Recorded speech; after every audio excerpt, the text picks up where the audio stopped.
안녕하세요. 글라라입니다. 채식주의자는 2007년에 3부로 구성된 장편 소설인데요. 저는 오늘부터 여러분과 함께 채식주의자를 읽어 나가도록 하겠습니다.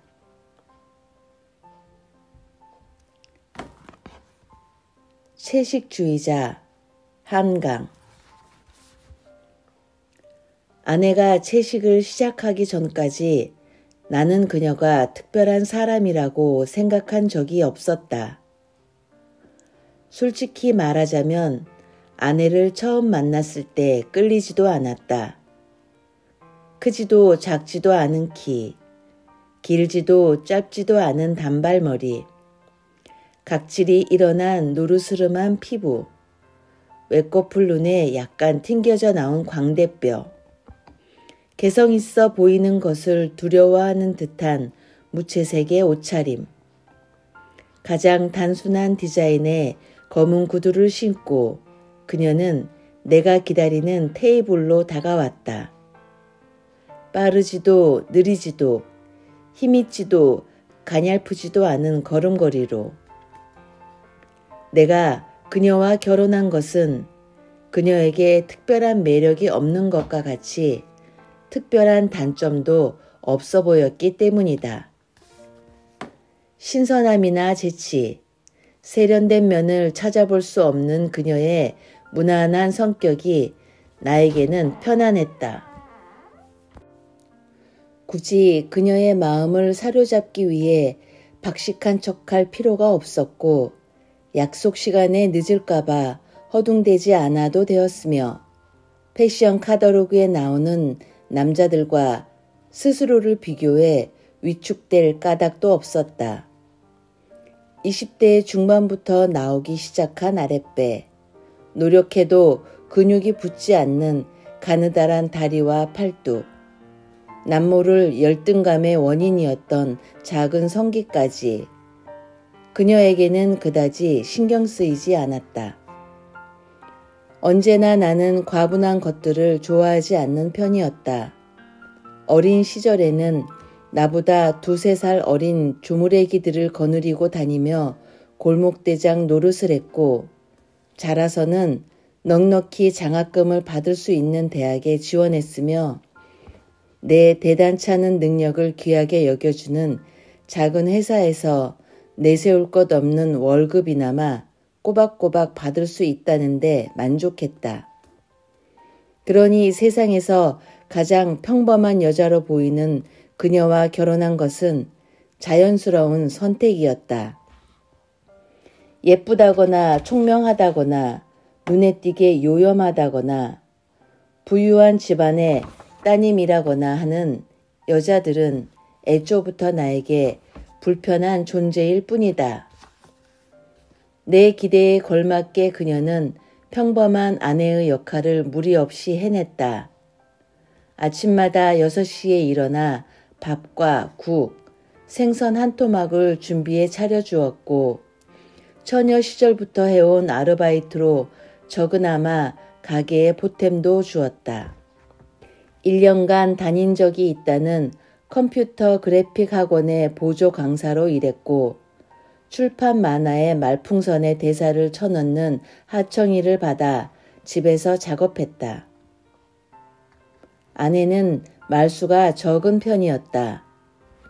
나에게 무엇인가를 요구하는 일은 드물었고 내 기가 시간이 아무리 늦어도 관여하지 않았다. 어쩌다 함께 있는 휴일에 어디론가 외출하기를 청하지도 않았다. 내가 오후 내내 텔레비전 리모컨을 쥐고 뒹구는 동안 아내는 자신의 방에 틀어박혀 있었다. 아마도 일을 하거나 책을 읽는 모양으로 아내의 취미로 할 만한 것은 기껏 책 읽기 정도였는데 그 책 읽기들이란 대부분 표지를 열어보기도 싫을 만큼 따분해 보이는 것들이었다. 끼니 때에만 문을 열고 나와 말없이 음식을 만들었다. 사실 그런 아내와 산다는 게 그다지 재미있는 일일 리는 없었다. 그러나 하루에도 몇 번씩 직장 동료나 친구들의 휴대폰을 울려대는 아내들. 주기적으로 바가지를 긁어 요란한 부부싸움을 벌이곤 한다는 아내들이 피곤하게 느껴졌던 터였으므로 나는 감사히 여겼다. 오직 한 가지 아내에게 남다르다고 할 만한 점이 있다면 브레이지어를 좋아하지 않는다는 것이었다.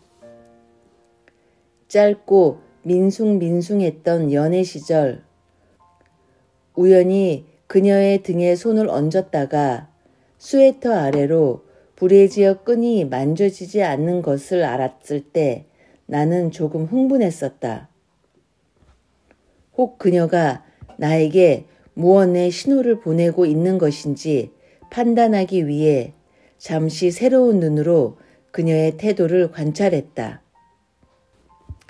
관찰의 결과는 그녀가 신호 따위를 전혀 보내고 있지 않다는 것이었다. 신호가 아니라면 게으름이나 무신경인가? 나는 이해할 수 없었다. 볼품없는 그녀의 가슴에 노브라란 사실 어울리지도 않았다. 차라리 두툼한 패드를 넣은 브레이지어를 하고 다녔다면 친구들에게 보일 때 내 체면이 섰을 것이다. 결혼한 뒤 아내는 집에서 아예 브레이지어를 벗고 지냈다. 여름철에 잠깐 외출할 때면 동그랗게 돌출된 젖꼭지의 윤곽이 드러날까봐 할 수 없이 브레이지어를 했지만 1분 안에 호크를 풀어버렸다. 옅은 색의 얇은 상의나 약간 끼는 옷을 입었을 경우에는 풀린 호크가 역력히 드러났는데도 그녀는 개념하지 않았다. 내가 나무라자 그녀는 찌는 듯한 더위에 조끼를 겹쳐 입는 것으로 브레이지어를 대신했다. 답답해서 브레이지어가 가슴을 조여서 견딜 수 없다고 아내는 변명했다. 나야 브레이지어를 해본 적이 없으니 그것의 착용감이 얼마나 숨막히는 것인지 알 길이 없었다. 그러나 모든 여자들이 그녀만큼 브레이지어를 싫어하지 않으리라는 것만은 확실해 보였으므로 그녀의 과민함은 의아하게 느껴졌다. 그 외에는 모든 것이 순조로웠다. 올해로 결혼 5년 차에 접어들었으나 애초에 열렬히 사랑하지 않았으니 특별히 권태로울 것도 없었다. 지난해 가을 이 집을 분양받기까지 임신을 미뤄왔으니 슬슬 아빠 소리를 들을 때도 되지 않았나 하는 생각을 했을 뿐이다. 지난 2월 어느 새벽 아내가 잠옷바람으로 부엌에 서 있는 것을 발견할 때까지 나는 우리의 생활이 조금이라도 달라질 수 있으리라고 상상한 적이 없었다. 뭐하고 서 있는 거야? 나는 욕실에 불을 켜려다 말고 물었다. 새벽 4시쯤 되었나? 회식에서 마신 소주병 반 덕분에 요의와 갈증을 함께 느끼고 깨어난 참이었다. 응? 뭐하고 있냐고. 나는 오싹한 추위를 느끼며 아내가 있는 쪽을 보았다. 잠과 취기가 가셨다. 아내는 꼼짝 않고 서서 냉장고를 마주보고 있었다. 어둠에 잠긴 옆 얼굴의 표정을 식별할 수 없었으나 무언가가 섬뜩했다. 그녀의 순 많은 염색하지 않은 검은 머리는 부스스하게 풀어져 있었다. 발목까지 오는 흰 잠옷치마는 언제나처럼 끝부분이 약간 위로 말려 있었다. 안방과 달리 부엌은 꽤 쌀쌀했다. 평소라면 추위를 타는 아내는 서둘러 카디건을 걸쳐 입고 털 슬리퍼를 찾아 신었을 것이다. 그러나 언제부터 그렇게 서 있었던 것인지 그녀는 맨발로 봄, 가을까지 입는 얇은 잠옷 차림으로 아무 말도 듣지 못한 듯 우뚝 서 있었다. 마치 냉장고가 있는 자리에 내 눈에 안 보이는 사람이 혹은 귀신이라도 버티고 있는 것 같았다. 뭔가 말로만 듣던 목류병인가? 나는 석상처럼 굳어있는 아내의 옆모습을 향해 다가갔다. 왜 그래? 뭐야 지금? 내가 아내의 어깨에 손을 얹었을 때 뜻밖에도 그녀는 놀라지 않았다. 정신을 놓고 있었던 게 아니라 내가 안방에서 나오는 것, 질문, 자신에게 다가오는 것까지 모두 의식하고 있었던 것이다. 그녀는 다만 무시했을 뿐이다. 가끔 그녀가 심야 드라마에 열중해 있을 때 내가 귀가하는 기척을 듣고 있으면서 무시했던 것과 같이. 그러나 새벽 4시에 캄캄한 부엌, 400리터 냉장고에 희끄모레한 문 앞에서 몰입할 만한 무엇이 있다는 것인가. 여보,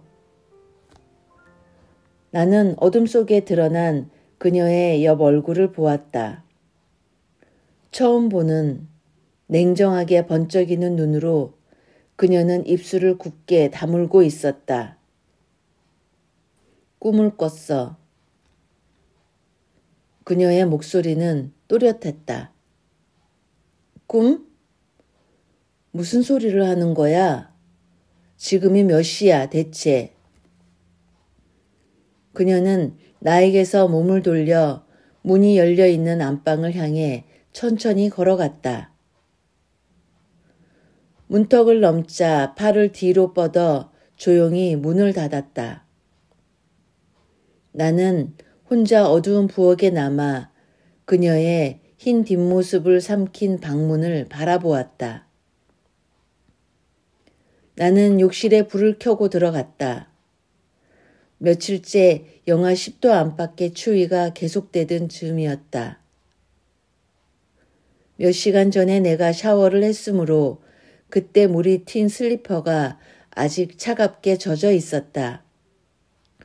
욕조 위로 시커멓게 뚫린 한풍구에서 바닥과 벽의 흰 타일들에서 냉혹한 계절의 적막감이 느껴졌다.